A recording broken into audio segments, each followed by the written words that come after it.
What's going on, everyone? Welcome to the Healthcare Hustle Podcast.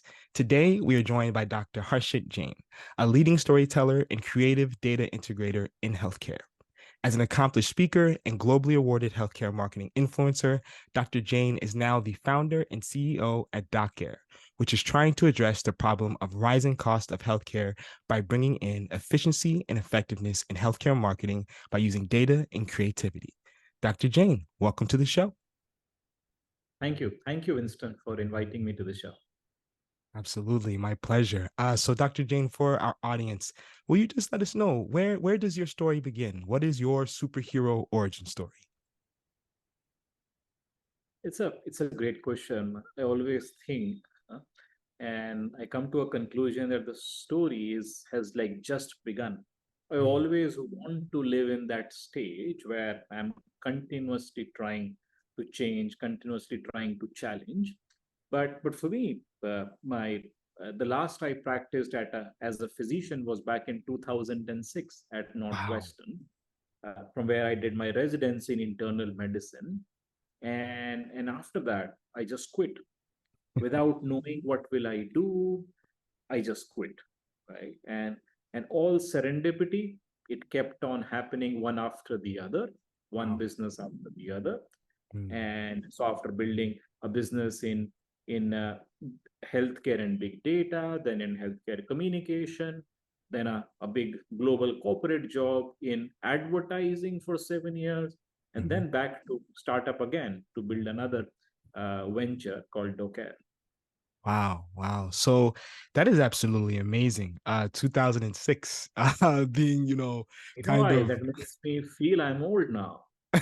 no, not at all. So, was your journey from physician to entrepreneur something that you had thought about by the time that you were a resident? Like, did you have a plan to start a lot of businesses, or did this just all come about? How did that come about? It just happened. So I did my med school from India, and Mm, I think uh, at the time of med school, I used to think, oh, practicing in US would be so advanced, right, and things like that. So I really worked hard to get into a great med school for my residency. mhm, I was researching on white mice for several years during my med school, like, and some published some interesting papers. So landed at Northwestern, one of the good Ivy League universities. And then after practicing there, I realized, and this may not be very inspirational to hear, is like as a doctor, I think we are kind of trained to think at a spinal level. hmm, Everything is so protocol driven. Like if A happens, do B. If B and C happens, do D. hmm. Right. So I thought if I continue to do more, my brain neurons will atrophy. So in order to kind of protect my neurons, I decided to do something else. Wow, excellent. Was that an easy transition for you? Because I feel like the physician pathway, and I would be, really interested actually, kind of what were the thoughts of your family, at the time and your friends? Because, like you said, it's very A to B, a very linear career pathway, becoming attending physician, have a big career, maybe do some research, publish some papers. So did you feel okay? Were you like, mentally ready to make that transition out of medicine? Yeah. See, I'm a positive person, like, and I feel if things have to happen, like it Mhm. happens. Like you just have to go with the flow. I think when Mm, I was taking the decision, my parents were happy, surprisingly, okay. right? Because I was talking about maybe I'll come back to India. And Gotcha. and being a licensed healthcare professional, like in two countries, both in India and US, the Mhm. risk was very minimal.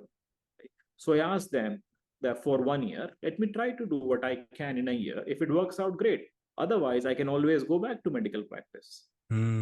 I love that. So I have to ask, you are a disruptor, you are an innovator, and the US healthcare system, wasn't enough to, keep you. Are there distinct differences between providing healthcare or focusing on healthcare in India versus the United States? And just how do you feel about that global perspective of healthcare because you've been able to have so much insights around the world? A lot different, right? Is what I my feeling was. Right?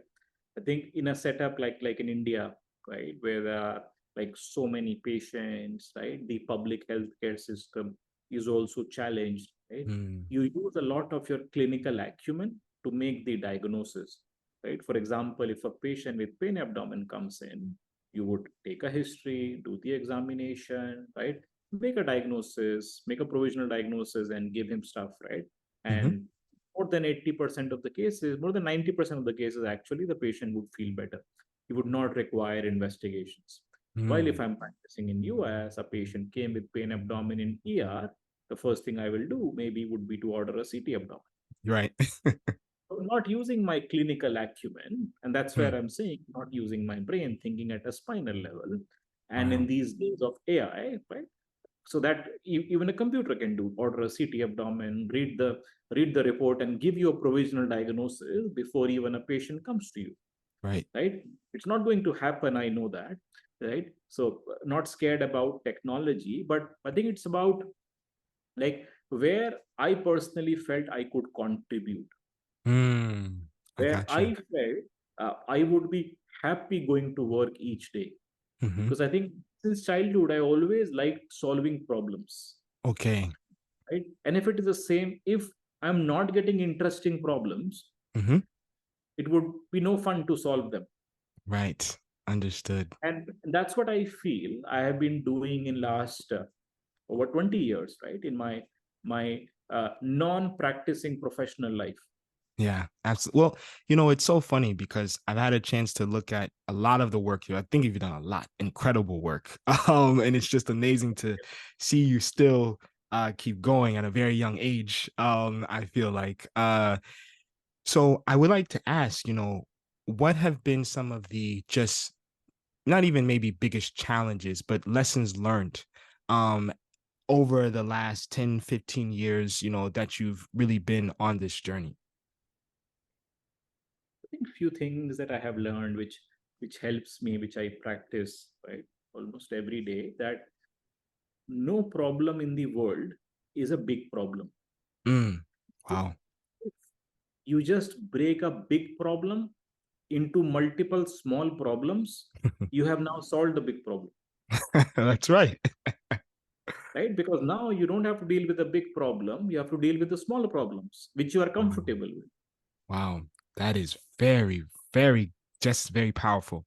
I think it's a very powerful statement, particularly when, in healthcare systems like the US and India, where there are just challenges, regardless of the infrastructure, regardless of the payment structure.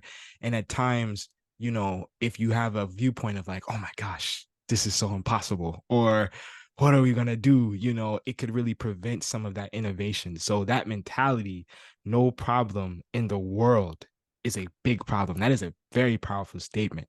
So with that being said, I want to ask you about one project that I was absolutely just impressed and blown away with. And it's a little bit older, but it's regarding the immunity charm. I was just hoping if, speaking of big problems that are not big problems, I was hoping you could just tell us about, kind of the story, the inspiration and your involvement behind that particular project. Yeah, no, the immunity charm has been one of my claim to fames in my professional career. And you'll be surprised, like the inspiration came from my son, who probably Mm, was a year old that time. wow. And so I kind of challenged myself. So me and my wife, right, we used to make our son wear this black thread, Hmm. right, which is more of a cultural tradition, Okay. right, uh, which is considered to keep evil spirits away from the child, right? Mm, So I challenged myself, what am I believing in? Why are we doing this, right? wow. Then I started reading about it, right? And I found out that it's a cultural practice in whole of South Asia, right? Mm, And thread is known to protect the child from evil spirits. right. Wow. It's a very, very strong cultural practice, even goes into a superstitious zone. Hmm. So I thought, okay, that's interesting, right? Could we use this insight or a cultural practice to solve a problem in healthcare, right? Where behaviors are so hard to change, right? We Hmm. can use an existing behavior to solve a big problem. Yeah. So came across immunization compliance, immunization record keeping is a big Mm, problem, right? mm, In multiple countries, that's where we see infant mortality rates are so high, mm. right? And came up with this idea: can we convert this bracelet into an immunization card, right? Wow. Because mothers will never lose it, right? Right. Doctors will always have access when they're seeing the child, and Hmm. it'll solve the problem. Yeah. So hence the idea was born. So every time the child gets vaccinated, the healthcare professional will add a corresponding colored bead to the bracelet. So this becomes like an immunization card. And in a world where data is being saved on clouds, Hmm. we are saving data on threads. Right. Yeah. And that's amazing. Thread these days is something else, but yeah, it was a thread. Yeah, no, that is absolutely amazing. It speaks to me, it reminds me of a term, but it doesn't speak to the actual, awesomeness of that project. Cultural competence, really taking culture, and really embedding that in such a simple way as well. It's a very innovative idea, but it's also very simple. And to your point, I think in more, unstable, environments, depending on, what's going on in the global landscape, and, country per country, it is a game changer. And so I just want to thank you for that work, because I've been able just to read about the impact. And like you said, that is something that you think is big, it's very small, but you're here solving and providing answers to infant mortality. So that is just really It awesome. was a very exciting project, and like there are so many like stories behind the scenes stories, right? In Hmm. order to make it happen, because we decided to execute in a country which had highest infant mortality rate, Wow. Afghanistan. Right? Wow. Establishing contact with the government, convincing them to run this project, right? And after we completed the pilot, we also ran a research across countries where this is not a cultural tradition to wear a back bracelet, right? Hmm. So we even found some countries in Africa who would be very keen to do this because it's not a cultural tradition there, but Hmm. it's fun to wear a bracelet, Yeah. right? It's Yeah. popular culture. That's amazing. That is absolutely amazing. And I mean, this is the follow-up question on immunity charm, and then we'll move on. So, reaching out and working and offering it as a service to the Afghanistan government must have been, was that the first time you did something like this big and this bold? And just what was that process like? In that country, yes. Wow, wow. That is that is pretty awesome. One of my colleagues at that time, he actually even traveled to Afghanistan, Wow. right? Kabul for the execution to meet with the folks, right? Hmm. And, and there is a mini blast that he says happened in front of the hotel when he was like inside the hotel. So it was a Wow. scary experience. Yeah, wow. Well, again, thank you all just for your commitment. Because I know the implications of this work. And I know that there are a lot of challenges that you probably are not at liberty to discuss. But it is absolutely incredible. So I do want to pivot into this part of the conversation that really is talking about marketing and healthcare. And, you as a marketer, I think that is something that's more novel for me. I'm on the health administration side, so I don't often think about the people who are behind the scenes trying to market products to physicians or to hospitals. But what was the intentionality behind you kind of combining your experiencing with marketing and business, but then also trying to target the healthcare industry? Actually, I think it all stemmed from that the cost of healthcare has been rising, right? Mm, And most of and there are a lot of initiatives that are going on to control the cost of healthcare, mhm, but most of the initiatives were to make patient healthy, right? mhm. If the patient is healthy, he is spending less on healthcare, and that's how we reduce the cost of healthcare, right? Right. But changing those behaviors is not so easy. Mhm, Uh, there is so in my hypothesis was that one of the biggest contributors to the cost of healthcare is the mhm, cost of drug, right? mm, And if the cost of drug is only growing north year on year, mhm, right? One of the biggest contributors to the cost of drug is the cost of marketing, right? Wow. 25% of the overall cost, Wow. right? Really? And marketing, yes, and marketing, research, R&D is only 18%, marketing is 25%, Wow. right? And the adoption of digital in pharma has been very limited, Hmm. right? While rest of the industry saw how digital brought in efficiencies and effectiveness in their marketing, right? Mm-hmm. I thought, how could we help to introduce digital to bring in effectiveness and efficiencies in healthcare marketing, which Mm-hmm. will eventually impact cost of drug and hence cost of healthcare. Wow, that is a very thank you for explaining that pathway. And I think it's very interesting for you to kind of point out the fact that one fourth, one fourth is actually spent. Imagine you every third ad that you see on television is a drug ad. Like, why Oh, do we need to spend so much? wow, right, absolutely. Is it the same across countries? Like, do you observe this in other countries, or is it specific US. to So US? US and New Zealand are only two countries where direct to consumer communication of pharmaceutical drugs is done. Hmm. In other countries, direct to consumer communication is not allowed. You can Hmm. only communicate to doctors. Yeah. What are your thoughts on how that happens here and in New Zealand? See the it's same US and New Zealand, right? So every third TV commercial you see is a pharma ad, right? And it is a lot of money spent on consumer ads, right? We Yeah. see how consumer brands are built, how much they spend, and pharma is like top three spenders in Mm-hmm. US, Mm-hmm. right? And definitely, but see, it's controversial. Patient education, physician education, right? I'm not against patient education, right? Right. There is so Right. much access to information, etc., which they have. They Mm-hmm. have the right and they should know. If they're better informed, they will get well better, right? Right. But just promoting the drug does not help as much, right? Just Yeah. knowing what a drug does not help them.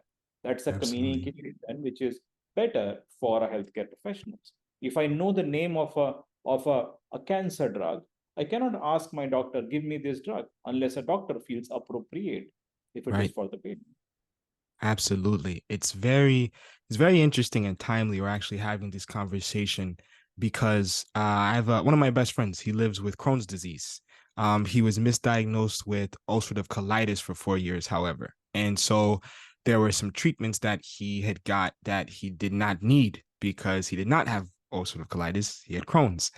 And so now he is a part of a program where a particular medication would cost $65,000 per year for him to afford, and he can get it for free, but the accessibility has been very challenging. And where he is in the country, while it's a very reputable health system, a lot of the physicians are actually not as familiar with the drug in the first place. And it's almost like he knows more about the drug as a consumer than the actual of some of the providers that he sees. And it's interesting because on one hand, I feel like in the US, brand awareness and building a brand is a big deal, for companies. They want, us to really, as consumers, to trust them and believe in their product.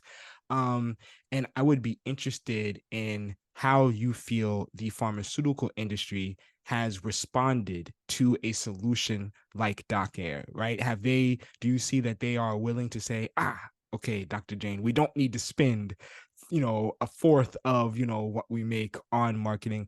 Or do you feel like there is still this desire for them to still have direct to consumer advertising for their products? Yeah. No, great question. See, we are only 3 years in the space yet, right? Okay. The response that we have got has been absolutely amazing. We have been growing three times year on year, Wow. right? In just 3 years, we have built a team of almost 160 people now, spread Okay. across three countries, right? US, UK, and India, with Hmm. our network in 21 markets, right? I have lost a lot of hair and a lot of sleep in order to grow that aggressively. So Hmm. response has been absolutely fantastic, right? But in order to challenge their existing spends and change, right? Drastically change, don't spend on consumer, move to HCP, I don't think is going to happen anytime sooner. right? Okay. I think it needs a lot of retrospective and prospective data Mm-hmm. to assign those efficiencies. We do not have access to a lot of retrospective data because no Okay. measurement was really done. What was Mm, working, what was not, right? gotcha. Now we are moving to a world where we are attributing each dollar to an outcome, Wow. right? Yeah, And creating a baseline of what is working, what is not. But these absolutely. questions were not asked in the pre-COVID era, Mm-hmm. where all the traditional means you to spend on a traditional mean. The only rationale for doing budgeting this year is to use my historical budget. Right. Hmm. Wow. So, I would love for you to kind of, because I'm thinking about while we have early careers that listen to our show, because we are at WashU and BJC Healthcare, we also have leaders from, certain regional healthcare systems that also listen. So I would love for you to be able to to explain kind of, Doc Air in terms of, what do you actually do, for the people that you all serve, and kind of what is the functionality of Doc Care, if that makes sense. Yeah. See, I think to explain simply, right, we help in doing targeted messaging to healthcare professionals, right? Now that messaging could be used by multiple people, right? The first business case that we are solving is the healthcare marketeers who want to reach out to healthcare professionals to communicate about their drug indications, researches, etc. Right? That's the first use case which we began to solve, on which like couple of $1 billion are spent every year, Mm-hmm. right? Then we grew, and now then we move to the second use case, which is about communication of patient affordability programs, right? Mm, See, pharmaceutical companies have like so many programs, right, which through which they want to offer to patients, mm-hmm. right? And most of the times it is marketed directly to patients, Mm-hmm. right? So we're trying to simplify to give it to a patient when the physician writes a script for that drug. Ah, gotcha. Make it simple, right? Go to the place where it starts, right? Mm-hmm. A physician writes a script. He should get a message that such and such program is available for the patient. He may benefit from it. Right. Absolutely. So that when the patient goes to the pharmacy, he can then access that program. It should be as simple. Mm, That's the second use case we're working on, again, on targeted messaging to physicians. Right. The third use case, which we'll be going on to pretty soon, is the patient recruitment for clinical trials. Right? okay. Again, a big challenge, right? Big area where a lot of money is spent. One of the biggest drivers of cost of healthcare. So this is Wow. 18% contribution, Wow. right? And if you look at how patient recruitment happens, it happens on retrospective data, right? Mm-hmm. The world of AI, when we always think ahead, when we can predict things, right? We should at least be able to do this in real time. So Right. through our technology, we are able to communicate with the physician inside the EHR when the eligible patient is sitting in front of him for a clinical trial. Right? Wow. Very simple, like no big deal, Yeah. right? Such a simple usage of technology, and again, solve such a big problem. Wow, that is it's absolutely amazing. And what I want to do for our audience right now is just break down kind of, your approach, because you've been able to look at some of the biggest drivers in terms of cost, right? And been able to have this innovative mindset. Okay, how do we actually, approach these issues? And one of the key words that I wrote down while you were explaining just the three different initiatives or pillars that Docker, has been doing or will do is integration, because you are honestly working also to make things much more integrated. Because in the US, I feel like oftentimes, you could correct me if I'm wrong, physicians or providers will say, well, look, we only have so much time with our patients. You kind of, you doors in, doors out, 20 minutes, you get the diagnosis, you try to be as, obviously as warm as you can be. But a lot of times the responsibilities of being informed about, some sort of affordability program, to your point, or a clinical trial, does not end up coming from the physician. It's another person within the healthcare system, and it could be detached. and you have a patient going from this place to this place.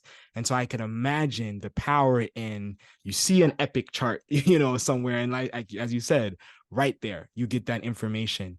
And I would imagine that this would be something that physicians would really want as well, to better They help love their it. patients.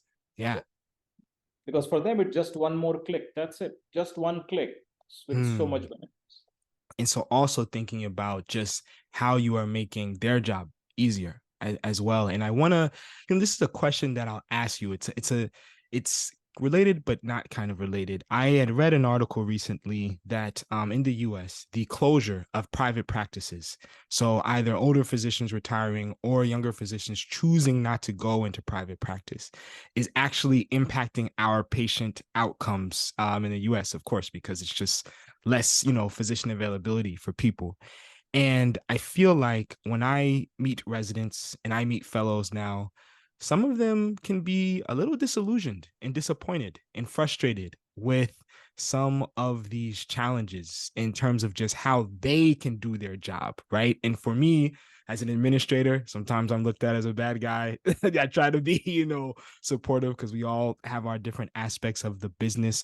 But how, in general, do you think we can make things easier on our providers, right? Particularly the next generation of providers, right? What are the ways that you feel like, we really need to be supporting them? And that's a very big question. So. Yeah, no, big one. See, and I feel, I think I always say, necessity is the mother of invention, right? Hmm. So, so this is a need which is emerging, and you see the pace at which technology, right, is progressing, Hmm. right? The, the pace at which technology is progressing in other categories, like, is Hmm. very fast, right? Right. While in healthcare, I feel the adoption has now accelerated, Okay. right? Maybe after COVID, it Hmm. has accelerated now, Right. right? And and because I think physicians, like, they spend their day in and day out to manage that pandemic, but their usage of technology at that time was Hmm. at an all-time high. Hmm. Whether it was for patient interaction because they could not go and touch the patient, right? Yes. Or it was to access latest research because things were changing at such a fast pace, Hmm. right? Or to write orders or anything, right?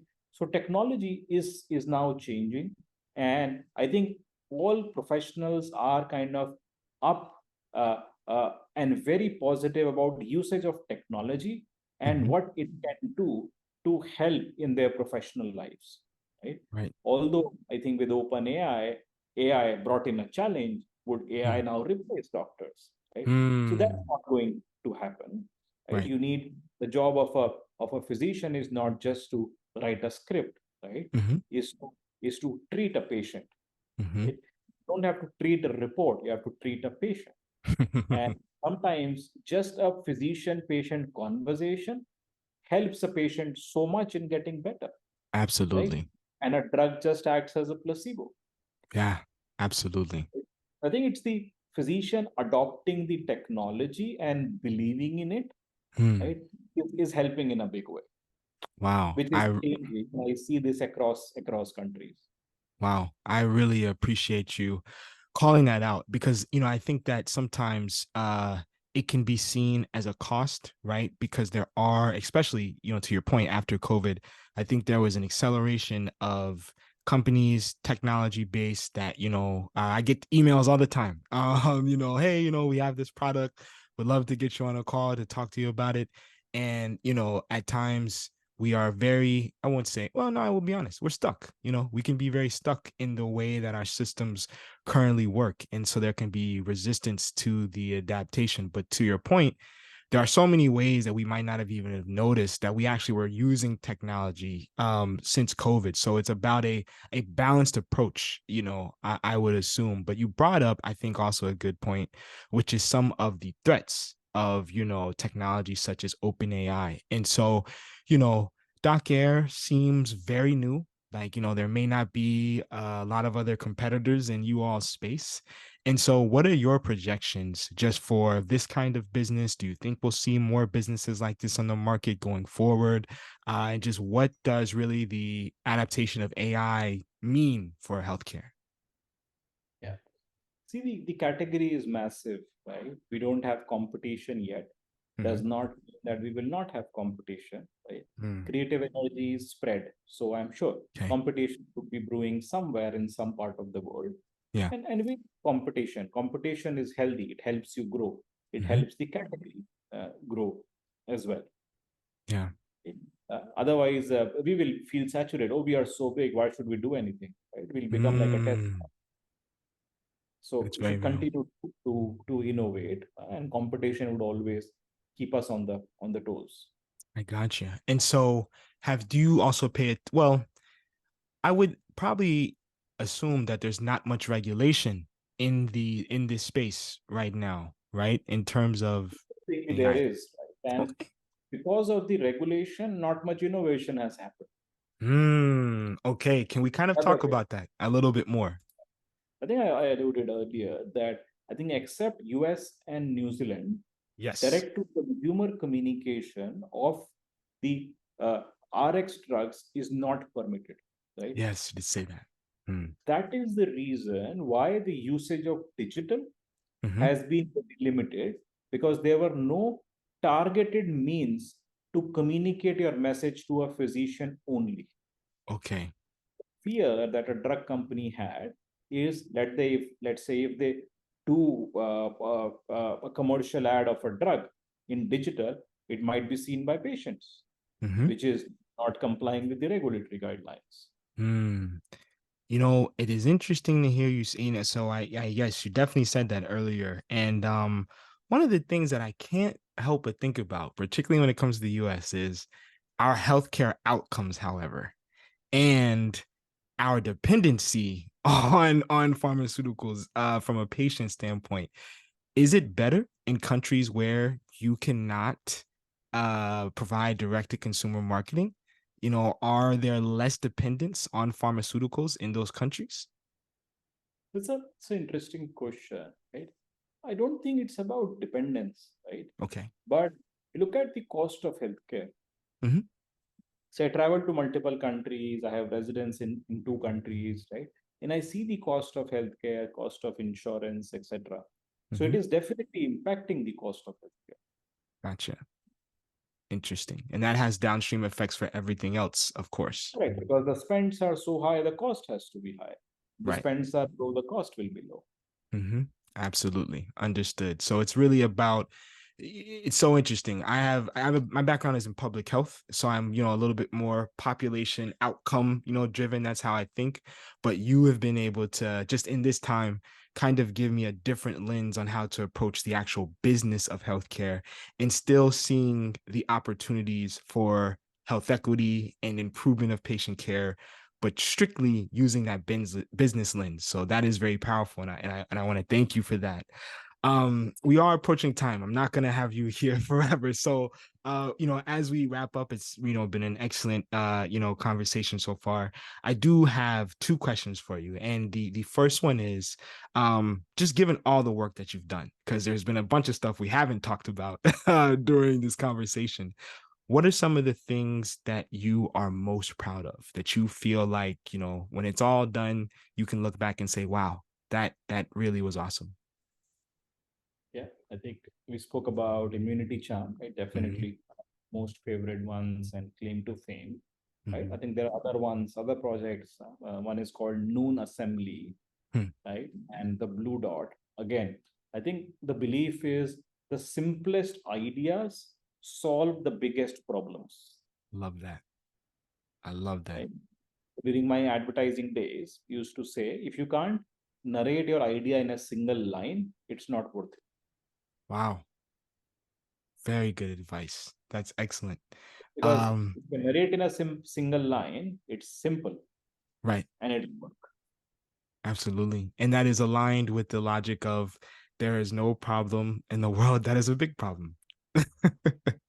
I love that. Okay. And my final question is what is the advice that you would give to that entrepreneur, but more specifically that physician entrepreneur that is ready to make that jump, but may not feel as confident or as positive as a young Dr. Jain when he was on his journey? What would be your advice to them? I think my only piece of advice has been, I think, as medical professionals, we are trained to think vertically, right? Mhm. And it's a training which works because healthcare professionals have to work in the most kind of adverse circumstances, odd hours. We have to use our reflex, right, to do certain things, but think laterally as well, right? Gotcha. It's a lateral thinking which helps, right? Give you an example. For example, let's say an engineer, right? When he goes for a B school, Mhm. right? It's also lateral thinking. Otherwise, he should do a master's in engineering and continue to fix machines and things like that, Mhm. right? But if a physician goes to a B school, it's considered, wow, he's making it, he's transitioning, right? Yeah. So, right. So I believe, I think med school or any graduate school is a level of education which opens up anyone's mind, Yeah. right? And your decision to progress should not be linear, Hmm. like should be lateral, what you actually want to do. I know it's very, very difficult to understand, uh, but but I think some people kind of get it, right? Mhm. Difference between vertical thinking and lateral thinking, Mhm. because 95% of the people, maybe more, 98% of the people that you will see will be practicing vertical thinking and doing Mm. what most of the other people are doing. But Hmm. it's the 2% who would be going a little laterally to explore and see what they will enjoy the most. Wow. That is They are very they are not the most popular ones when they take a decision, right? But some may become popular a little later. Yes, you are a prime example. Absolutely. Well, Dr. Jane, this has been an excellent conversation. Thank you so much for giving some of your time, your insights, and your thoughts to our platform. And I will just kind of end on, where are the places that you would want to direct our audience, whether it's yourself or Doc Air, where should people find out more about, what you're doing? Yeah, no, so I think to know more about Docare, best place is to go to our website, Okay. docare.com. If you want to reach out to me, I'm on my LinkedIn, right? I check all my messages, try to respond to as many as I can, but that's the best place to reach out to me. Absolutely. Okay. Well, you all heard it. Well, Dr. Jane, thank you so much for your time once again. Thank you. Thank you so much, Winston, for inviting me to the show. Of course.